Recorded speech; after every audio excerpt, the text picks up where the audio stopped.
থাকিব বিচাৰে কিন্তু সুবিধাখিনি পোৱা নাই ইয়াত সাৰ্কেল অফিচ আছে এইটো ঠিকমতে চলিছেনে নাই ব্লক অফিচত কি হৈ আছে এই গোটেই কথাটো লৈ পেলাই মই ৰাইজক লগ কৰিবলৈ আহিছোঁ আৰু ইয়াৰ অতি শীঘ্ৰে আহিম বাকীখিনি অফিচ ভিজিট কৰিম আৰু মই আশা কৰিছোঁ ইয়াত যিখিনি অনুষ্ঠান প্ৰতিষ্ঠান আছে ঠিকমতে চলিব লাগে ৰাইজে বিচাৰিছে যে সব ভাল হ'ব লাগে গতিকে অফিচাৰবিলাক ভাল কাম কৰিব লাগে উন্নয়ন আনিব লাগে স্যাৰ বিষয়া কৰ্মচাৰীবিলাক সময়মতে স্যাৰ অফিচত উপস্থিত নহয় স্যাৰ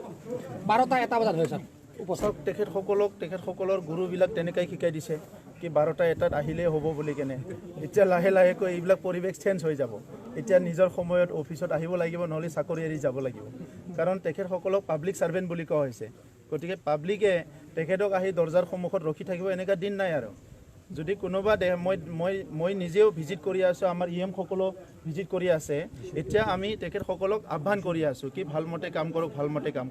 পিছত যেতিয়া দেখা পাম কি পাব্লিকে মানে ৰখি আছে কোনোবা এজনে আহি পোৱা নাই তেতিয়া একশ্যন লোৱা হ'ব স্যাৰ যিহেতু বিধানসভা নিৰ্বাচন আহিছে স্যাৰ মিত্ৰজোঁট একে থাকিব নেকি স্যাৰ বিধানসভা নিৰ্বাচন বহুত স্পীডত কথাবিলাক সুধি আছে গতিকে মোক অলপ চিন্তা কৰিবলৈ সময় দিয়ক লাহে লাহে উত্তৰ দিম